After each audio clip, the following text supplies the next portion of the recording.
You need quite a large space to work. Okay, so all you're doing is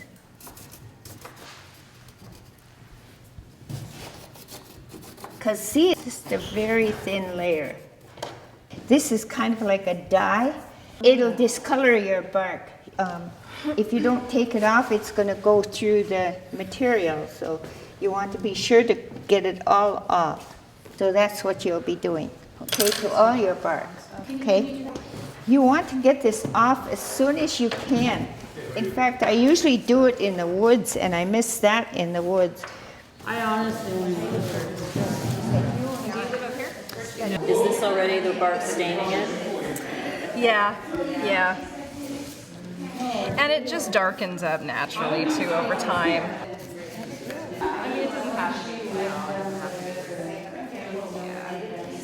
Don't go too deep because you don't want it to.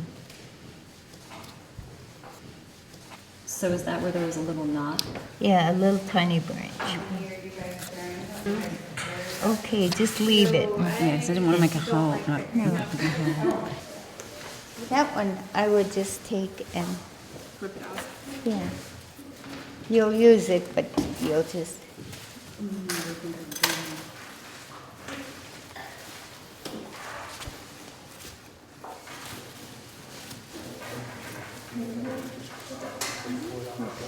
You want me to just bring it down this way too? Yeah. But this one, I wouldn't let it go clear down because it's quite a long peak. But, It would be nice. okay, so I would cut it right there. Still save these, you'll still use those, but cut it right there so it doesn't go any further. Yeah, I would just cut that off. You could use them for little baskets if you want.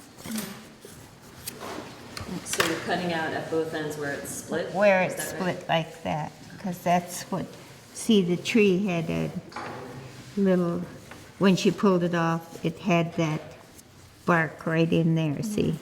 When you get through with one piece of bark, be sure to put it back in your plastic bag right away because you don't want it to dry out. The harder, it gets harder and harder to do if it dries out. Do you ever keep moist rags or moist? No, you don't want to do that. You want the natural nutrients that are in it. How fast do you need to do this? It has to be done right away. It's harder, the longer you wait, the harder it gets to do that. So, and the next stage is splitting it, and that'll get harder as the time. That's why you're working against time right now. Right. Because it's much easier to do when it comes right off the tree to split it. So what I usually do is I cut into it, not right at the top, but a little ways down, because then you don't cut yourself. And it's naturally just gone in half. Well,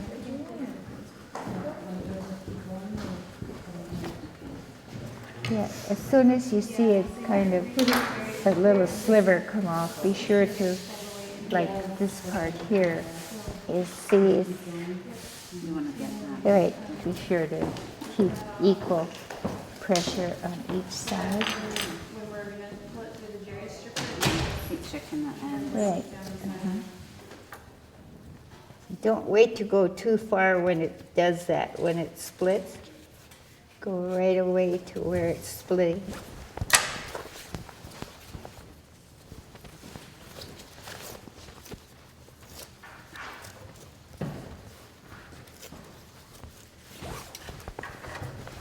And you can feel when one side is getting thicker or thinner on each side, and be sure to cut.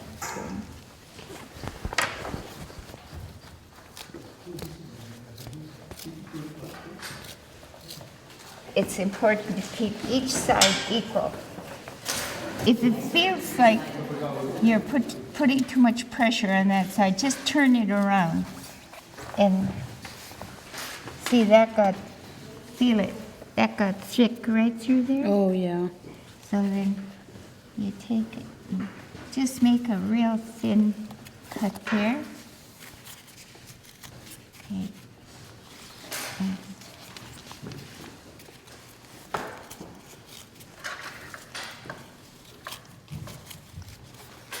Okay, it's getting thick there again too. So you turn it around.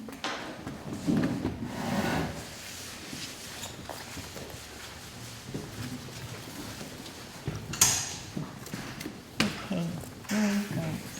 You do want to split the bark as soon as you can. It's easier to split when it's straight off of the tree. Once it dries out, it's going to be way harder to split. And after you've pulled it apart, like we've been doing, Okay. even if it start. dries, I think if you roll it up and it dries, you can then soak that in the water, and then you can pull it through the stripper at a later date.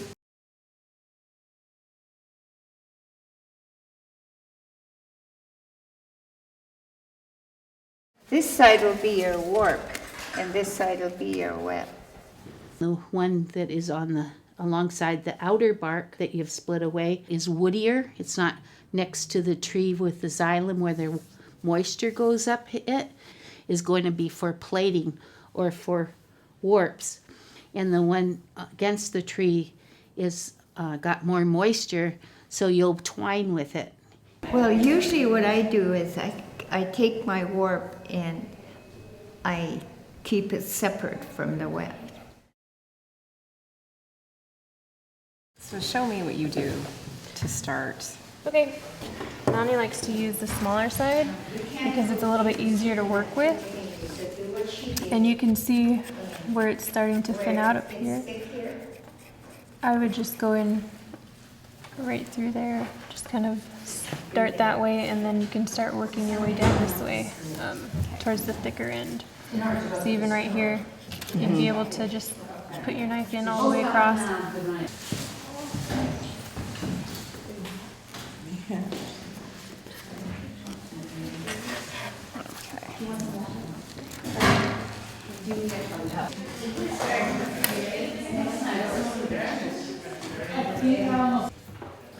And you just want to try and use even pressure, and if you feel one getting too thin, you just kind of gently pull on the other side to make it even again.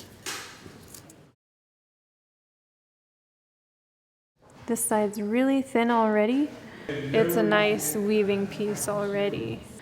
But if we look on this side, it's a little bit thicker, and it has a natural split where it wants to come apart for that second piece. I would try to just cut this part off, pull it away, and then split this piece. It's got this split in it, so I would recommend, this part is too thick right now to go through the jerry stripper, so I'm just gonna, this is gonna help you splitting it too. And it's already really nice and thin, so you might not even have to thin it out, okay? So that might be why you're struggling. Okay. Okay, so the rest of this is really good. Okay.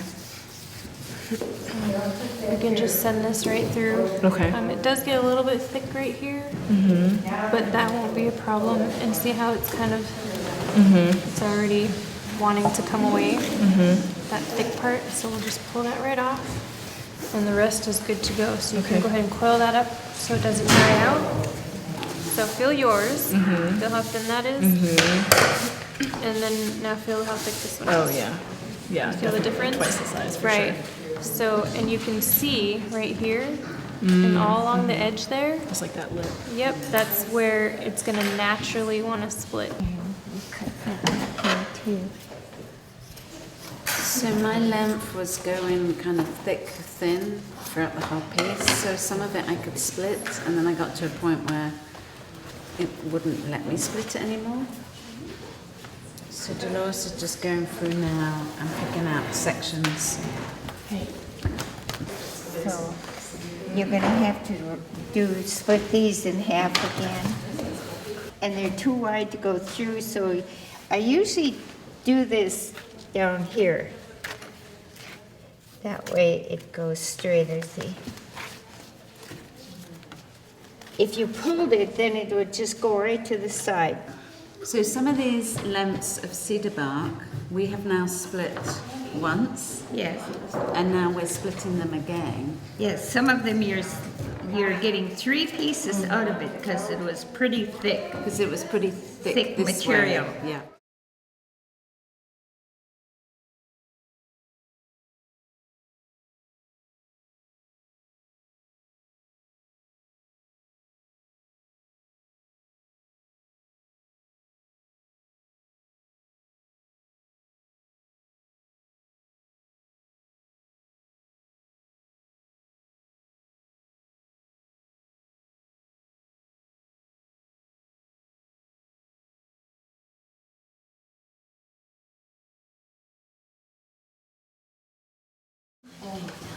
Okay, so put them through that stripper. And always remember, this is the sharp side, because you pull it through the other, you're going to break up your material. Always have somebody work with you, because you don't want it to. And when you put it through the stripper, be sure when you get it there that it's not right to the end, because it'll move over either this way or that way. It's invariably it does that. So you're putting it in the blade and you're pushing it down to be sure that it has caught on the sharp blades, and so you then start pulling. But you have to work fast because this is not stainless steel. It'll oxidize, so you can't leave it sitting there too long. And when you get something like this, you need to stop because it's going to get caught. So be sure to be pulling it, and you'll have to just work along with that. Okay. Hold it and then- Right. Don't go too far away from. Keep moving your hand up. Oh. Yeah, keep your hand. Don't put your hand way back there. Keep them close to the stripper. Yeah, that's it. That's it. And keep this straight, because otherwise it's going to break off and go off to the side.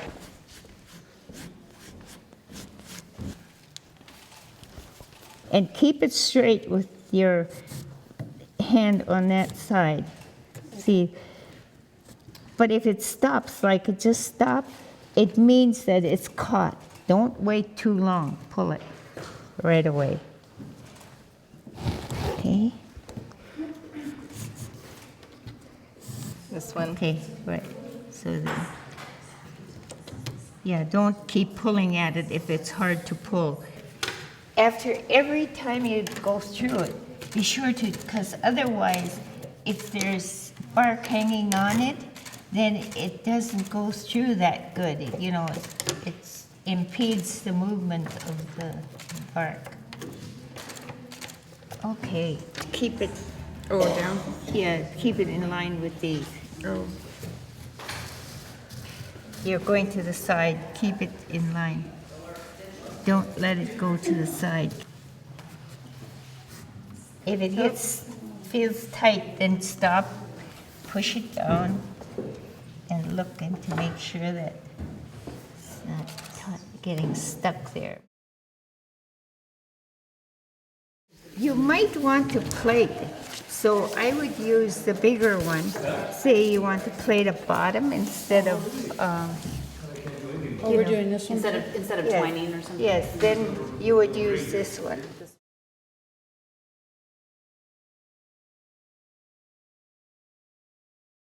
And this is the part that won't be seen. You're going to weave around these ones, so When we start bringing it up from the base to the sides and we twine around them. right. And how did you distinguish this one? It's shiny on this side. So this one's the warp, the shinier side. I usually put in about this much, just enough for you to hold on to. And you just tack it down. So the goal is to try and pull it through in one nice motion. Okay. Every time you stop, you run the risk of cutting into your strands. So you want to just pull it nice and evenly as far as you can, And then we'll just kind of keep that motion going. Hold this end here, Okay. maybe right here. So I'm gonna pull, you're just gently guiding. Okay. Got it. And if it starts to move off to the side, you just kind of gently push it back to the center. So you're gonna wanna come up here and hold it just like this. And having your hands on both sides is gonna guide it through. I'm having trouble pulling this through because it's so wide and it's naturally splitting right here. So I would just take this out and split it all the way down. Shayla just sent her cedar through the jerry stripper, and I was letting her know that on the ends, sometimes it doesn't always come out to the size that you want it, and I just take that off and just use it as scrap. Some people like to use it to make cedar rope because it's not the same consistency as the other pieces. So right now we're just splitting all of the bark in the jerry stripper, bundling them up, and then once we're done, we'll go to the table and do them all individually. I'm not sure if I'm doing this Delores' way, but a figure 8. I'm just gonna wrap around, and then using your longest piece here,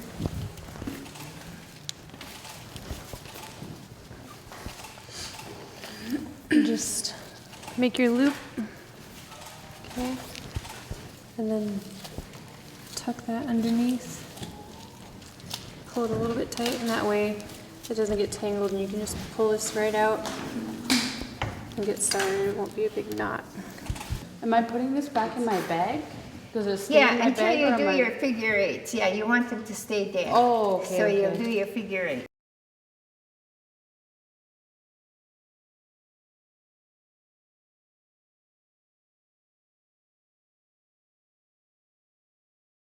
Maybe 80 or 82, I was giving a talk at the Burke Museum. And I mentioned that when my mother died, I probably wouldn't be teaching basketry because it took the two of us to prepare the material for the basketry. You know, we'd gather in the summer and we'd work for 2 or 3 months preparing the material for 12 students. Well, this woman who started the Weavers Guild, I wish I could think of her name. Anyway, she's the Washington State Weavers Guild. She came to me and she said, you know, I do red cedar bark and I use a stripper. I said, a stripper? A leather stripper? And she said, I'll give you one. Before the jerry stripper, did you use just a small knife to split it? By No, hand? you used your thumbnail. And they had really sharp thumbnails and they would go down like that. My With the red mom, cedar, she it's had they a just got stripper, too but I've dry. watched her do it by hand, like Dolores was saying too. This is a little different technique than what I grew up with, so it's interesting to learn this style. I learned from my aunt, Lillian Buchert, and we did all of this by hand. We did all of this by hand with the sewing needle, fingernails, and so it's interesting learning this style, and it definitely goes a lot faster. The needle goes in, and it finds its way into those fibers. So it's not cutting anything, and then you can just, once it's in there, you can pull it up, and it just finds its way through the bark, which is just beautiful. And it's an interesting feeling, and you just feel it in your fingers. Oh, she was such a good weaver because look at her warps and weavers are all the same. And I watched her. You know, she did it like the Ts'msyen people did. She didn't use a stripper. She used her thumbnail. I helped them. I used to Yeah. help them. Yeah, she used her My thumbnail. aunt. Yeah. Well, she had a little bone thing I Yeah. made for her. So Oh, she'd did you? use. This Yeah. is the only thing she'd use. Yeah, Flora always used her thumb. Yeah. She did start using the stripper when I said, Flora, it's going to save us a lot of time. Do it. The next thing you do is, if you would keep some of them damp, so you get them to weave size, you know, if you would take them, like this one is a little thick, too thick to weave with.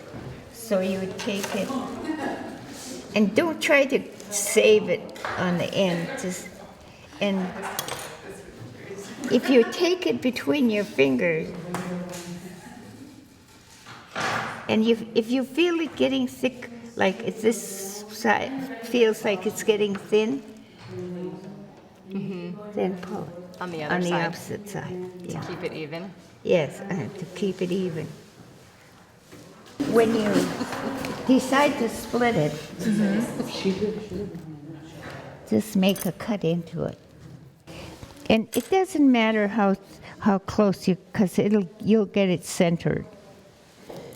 See, if it starts to get thin in one place, I'll jerk it so that more comes on this one.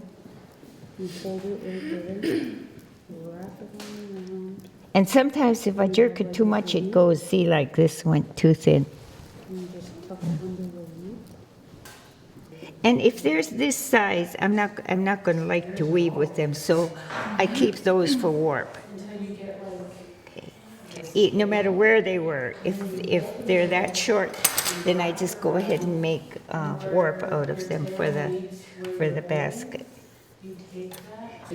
If I'm going to use these for warp, usually I put them in a circle and do the same thing I did with the figure 8, but this lets me know this is warp. Sometimes I just do that so that I know these are sticking out, that's warp. But if you're going to split them, be sure to keep them damp. But if you're going to let them dry out and do them later, then, and if you decide to do them later, you know you have to soak them. It's really better if you put it in rainwater. Like I said, if it's from the tap, there's too many chemicals, it changes the color right away. But it'll keep it a little lighter. But I like that dark contrast too sometimes, so I deliberately put it in. So what I'm doing now is actually going through all of the pieces, the lengths that I've stripped, and we have 2 different thicknesses. But what I'm going through now is kind of doing a quality control. So I've taken out from the edges, you normally have these smaller lengths, and we keep these are really good as additions later on if you need to add a piece. But what are really nice weavers are these really long lengths, and what you want is you want them all to be the same width as they came through the stripper, and then to take off any issues. So this is the bit that we didn't put through the splitter because you need to have something to hold on to. But with this you can still use it. So you can either use a pin or a needle, or if you've got long fingernails like I have, you can just go through there and split them in half. So then what I want to do with this nice long length is actually at this point try and take out any issues.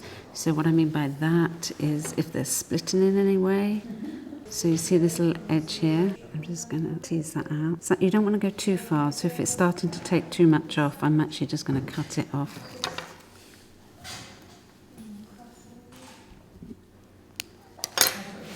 But the idea is you want a really nice, long, perfect piece.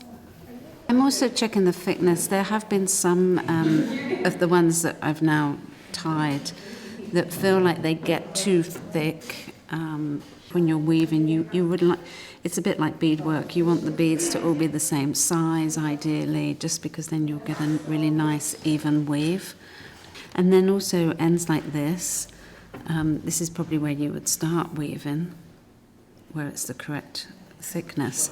But we're keeping the edges like this, where they're kind of feathering off, because it's really good when you weave, and that will be shown when you have to add on. It's quite good for strength to have these kind of overlapping areas. Annette, I see you have a needle. I do. It's kind of my tool of choice. How do you use it? For what purpose? For splitting the bark. It's just how I was taught. So and it it's looks the like- same concept as the paring knife, but you kind of just, it goes in between the fibers. so it does less cutting. You kind of go through the strips and you can feel them. And where they're thick, you can take your needle and kind of thin them out. Just kind of go in there and you thin that area out. You just take a little at a time. So you're going for a consistent thickness. Yeah, you want it to be even, and you just kind of run it through your fingers. Sometimes it works. And then you just kind of, this is what I do. I work on my strips by feel, and I just feel the areas that need to be thinned out, and I do that with my needle.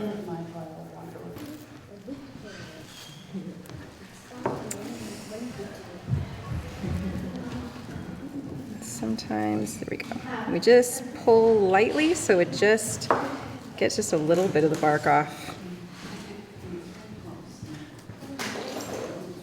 And then you feel that's much thinner and workable. And we can do that on the sides as well. If there's an area that is too thick, for example, just put your needle in there and you thin it out that way.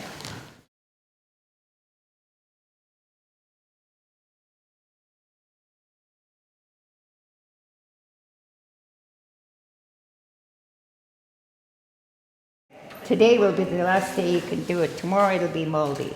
So you have to let it dry out. Today will be the day that you make them into pieces. So this is Jamie's bark that she pulled from the tree yesterday. She sent it through the jerry strippers, and now we have to figure eight all of her strands individually. Just take it, put it up like that with your Just a loop, okay. Yeah. Okay, and you'll catch it with your little finger. A little finger. And then you'll go around and then. And the reason you do it in figure 8 is because when you're weaving, you don't have time to try and untangle a knot. So you take it and it usually comes right out. You need to know which side is the one that you'll pull, because if you pull that side, it's going to knot it. So you know that you're going to pull the opposite side. You just let them air dry. I like to throw all of my figure eights onto a single strand. Every artist is different. I like to let them air dry hanging up somewhere in the house. And how long would you say it would take for the figure eights to dry? I don't know. I usually have it, dry for 2 or 3 days. Sometimes I dry it outside for 1 day and then take it in for 1 day and then store it, if it's really hot weather. Okay. And how do you store it once they're dried? I usually put them in brown paper bags. Okay. And that keeps the Because you don't want it in plastic, because if it gets in plastic, it might get damp and then it'll get moldy. And you don't want that to happen. You store them in a nice dry area. You don't want a whole lot of moisture because they can get moldy. So make sure they're in a nice, warm, dry area.